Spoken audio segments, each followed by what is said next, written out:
दोस्तों हमारा 21 फरवरी को 12वीं का लेखा शास्त्र अकाउंटेंसी सब्जेक्ट का एमपी बोर्ड एग्जाम 26 का पेपर होने वाला है। बिल्कुल कम समय पास हमारे पास है। ओके, पहले ही दोस्तों मैंने आपको 2 अंकी वाले 3 अंकी वाले अति महत्वपूर्ण प्रश्न बता दिए। वस्तुनिष्ठ भी आपकी तैयारी करा दी है। ओके, वस्तुनिष्ठ की एक और वीडियो में लाऊंगा तो उसमें और आपको वस्तुनिष्ठ प्रैक्टिस करा दूंगा। इस वीडियो में हम 4 अंकी वाले अति महत्वपूर्ण प्रश्न उत्तर देखने वाले हैं।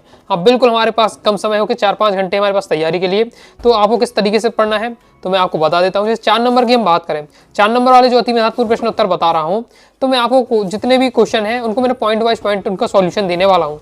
ओके, तो आपको क्या करना है, उनके हेडिंग आपको मैंने तैयार करना है और समझने का थोड़ा प्रयास करिएगा, फिर अपने हिसाब से आप लिख सकते हैं। तो 4 अंकी वाले अति महत्वपूर्ण प्रश्न का ये पार्ट 1 रहने वाला है। तो परीक्षा में सफलता उस विद्यार्थी को मिलती है मेहनत के पेड़ को ध्यान से पानी देता है।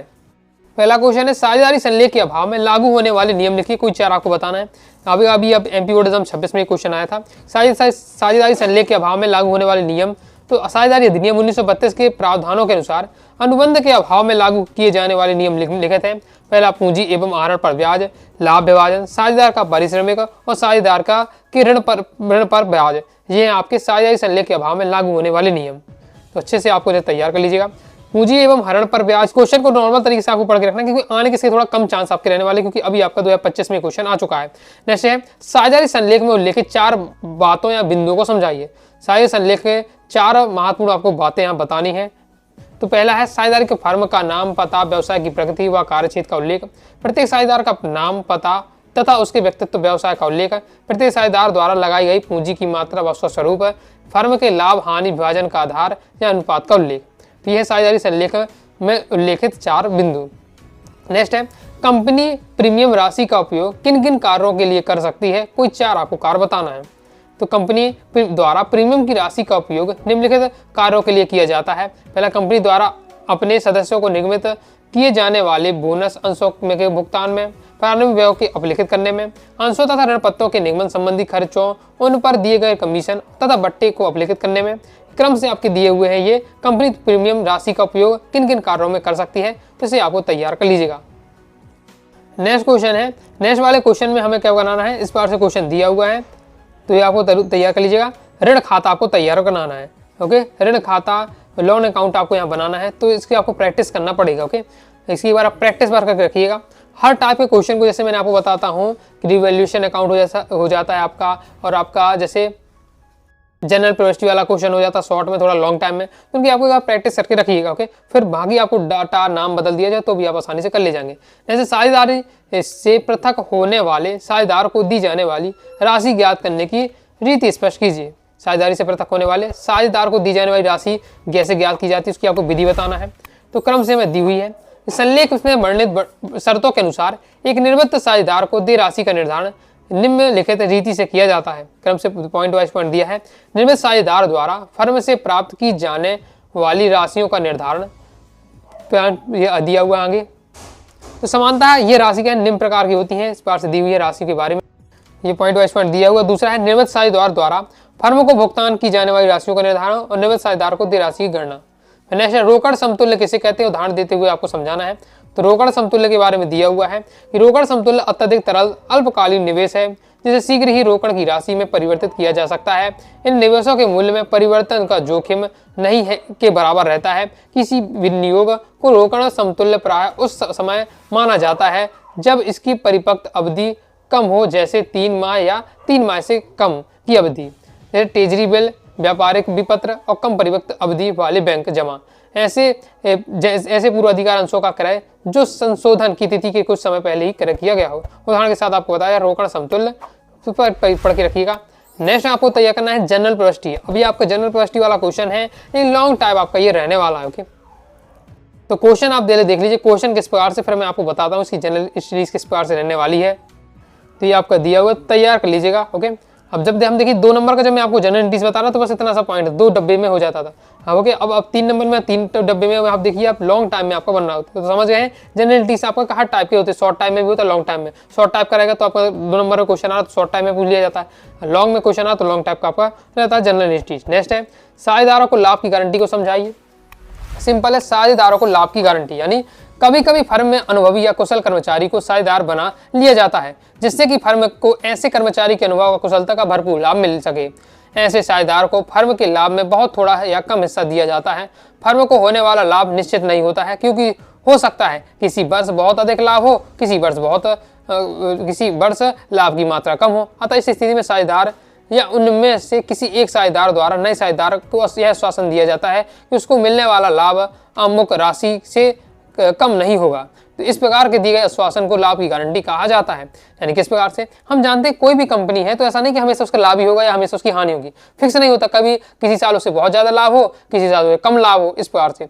अब लेकिन जो नए साझेदार आता है, नए साझेदार का होता है तो पुराने साझेदार होते हैं, ओके, वो उसे आश्वासन देते हैं नए साझेदार को कि अगर इस साझेदारी को ज्वाइन कर लेते हो, सम्मिलित हो जाते हो तो हाँ कि भाई जब साल भर में कम से कम इतना तो देखो लाभ मिल ही जाए, कम से कम इतना तो लाभ मिलेगा, इससे कम नहीं मिलेगा। क्योंकि है उसको आश्वासन दिया है कि हमें इतना तो राशि, अब वो क्या है, इससे कम आपको लाभ नहीं मिलेगा, इतना तो आपको मिलेगा ही मिलेगा, इससे ज़्यादा मिलेगा। तो हमने क्या आश्वासन दे रहे हैं, तो आश्वासन देना को ओके, नए साझेदार को आश्वासन देना ही क्या है, लाभ की गारंटी कहलाता है। आगे देख लेते हैं। नेक्स्ट क्वेश्चन है फंड प्रवाह विवरण तथा रोकड़ प्रवाह विवरण में आपको अंतर बताना। तो फंड प्रवाह विवरण और रोकड़ प्रवाह विवरण आपका दिया हुआ इस बार से। फंड प्रवाह विवरण कोष की व्यापक अवधारणा पर आधारित है, जबकि रोकड़ प्रवाह विवरण कोष की संकीर्ण अवधारणा पर आधारित होता है। इसमें कार्यशील पूंजी में परिवर्तन के कारण कोष में परिवर्तन मान्य है, जबकि रोकड़ स्थिति में परिवर्तन होने पर रोकड़ प्रवाह मान्य है। कोष प्रवाह विवरण में कोई लेखांकन प्रमाण नहीं बनाया जाता है, जबकि इसमें लेखांकन प्रमाण 3 स्थापित किया जाता है। इसमें कोष प्रवाह की क्रियाओं को विभाजित नहीं किया जाता है, और जबकि इसमें क्रियाओं को लेखांकन प्रमाण 3 के अनुसार वह विभाजित किया जाता है। साझेदारों के पूंजी खाते से क्या आशय है? साझेदारों के पूंजी खाते से आशय उस खाते से है जिसमें सिर्फ साझेदारों द्वारा लाई जाई पूंजी का लेखा किया जाता है। इसके आधार पर अन्य किसी भी व्यवहार का लेखा इस खाते में नहीं किया जाता है, इसलिए इस खाते का शेष हमेशा एक समान ही रहता है। यानी पूंजी का शेष हमेशा स्थायी या निश्चित ही होता है, उसमें किसी भी प्रकार का परिवर्तन नहीं होता है जब तक कि उसमें कोई अतिरिक्त वृद्धि न की गई हो, इसलिए इसे स्थायी पूंजी खाता भी कहा जाता है। नेक्स्ट देख लेते हैं। नेक्स्ट हमारा क्वेश्चन है प्रवाह विवरण के उद्देश्य को बताइए। तो प्रवाह विवरण के क्या उद्देश्य है, कुछ 4 आपको बताने हैं। तो आमंत्रण, सूचना, विश्वास, घोषणा। याद कैसे करना है, पूरा डिटेल से नहीं पढ़ना है, पॉइंट वाइज पॉइंट आपको नॉर्मल याद रखना है। आमंत्रण, सूचना, विश्वास और घोषणा, ये आपके प्रवाह विवरण के उद्देश्य क्रम से तैयार करना है। आप आमंत्रण में किस प्रकार से अंश या ऋण पत्र खरीदने के लिए प्रवाह विवरण द्वारा जनता को आमंत्रित किया जाता है। सूचना, प्रवाह विवरण को प्रकाशित करके जनता को कंपनी की स्थापना की सूचना दी जाती है। तो विश्वास, इसके द्वारा जनता को विश्वास दिलाया जाता है कि उसके द्वारा कंपनी का विनियोजित धन सुरक्षित होगा। और घोषणा, इसमें इस बात का घोषणा की जाती है कि प्रवाह विवरण में दी गई बातों का सत्यता के लिए संचालक गण का उत्तरदायी होगा। तो ये प्रवाह विवरण के उद्देश्य आमंत्रण, सूचना, विश्वास और घोषणा। आगे देख लेते हैं।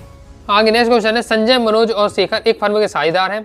वे अपना लाभ क्या है 1:2:3 के अनुपात में बांटते हैं। 31 दिसंबर 2007 को उनका चिट्ठा इस प्रकार से है, ये पूरा चिट्ठा उनका दिया हुआ है। तो यहाँ आपको क्या तैयार करना है, यहाँ आपको बताना है पूंजी खाता बनाना है, पार्टनर्स कैपिटल अकाउंट आपको तैयार करना है। तो ये आपका रहने वाला है, तो इसे आपको देख लीजिए, अच्छे तरह से आपको तैयार करना है। इसके साथ यहाँ ख्याति की गणना करके भी दिखाई जा रही है, तो इसे भी आपको सीख कर रखना है।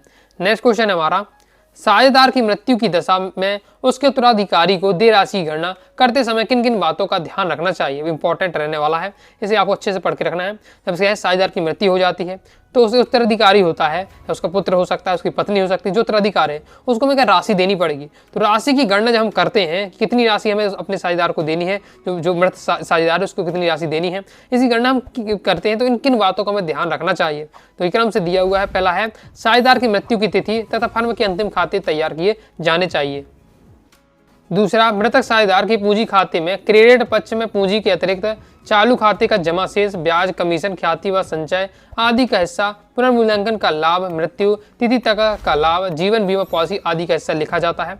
और भी पॉइंट आपको दिए गए हैं, जैसे मृतक साझेदार के पूंजी खाते में डेबिट पक्ष में मृत्यु की तिथि कारण, आहरण पर ब्याज, पुनर्मूल्यांकन की हानि का हिस्सा, फर्म का सामान्य हानि का हिस्सा आदि का भी लेखा किया जाता है। तो उपयुक्त प्रकार से मृतक साझेदार के पूंजी खाते को क्रेडिट और डेबिट करने के पश्चात खाते का शेष ज्ञात किया जाता है। उसका क्रेडिट देखा जाएगा, साझेदार का डेबिट देखा जाएगा। खाते का क्रेडिट के शेष ही मृतक साझेदार को प्रतिनिधि या उत्तराधिकारी को दी जाने वाली राशि होती है। अतः उपयुक्त समस्त प्रकार के लेखों के उपरांत दे राशि को उत्तराधिकारी को दे दी जाती है और ज्ञात हो जाती है। नेक्स्ट है कंपनी की किन्हीं 4 विशेषताओं का वर्णन कीजिए, इंपॉर्टेंट रहने वाला है। कंपनी की विशेषताएं, तो कंपनी क्या है, कृत्रिम व्यक्तित्व है, वैधानिक कृत्रिम व्यक्तित्व है, इसकी परिभाषा भी हमने देखा था। तो कृत्रिम शब्द यूज होता है। तो ये कंपनी का विधान, कृत्रिम विधान है। तो वैधानिक कृत्रिम व्यक्तित्व, ऐच्छिक संघ होता है, प्रतिनिधि व्यवस्था है, और क्या सीमित इसमें दायित्व होते हैं। उनके बारे में एक लाइन में बताया, समझाया और जा रहा है। तो आपको क्या करना है, आपको मैन अच्छे से हेडिंग अच्छे से तैयार करके रखना है। नेक्स्ट, रोकड़ के स्रोत एवं प्रयोग की मदों को लिखिए।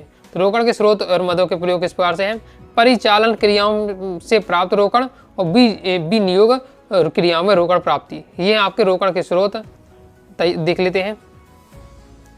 रोकड़ के स्रोत और प्रयोग की ये मदद दी हुई है। इसके आगे सॉल्यूशन दिया हुआ है। ओके, वित्तीय क्रियाओं में रोकड़ प्राप्ति अंशों का निगमन, जैसे आप देख लीजिएगा।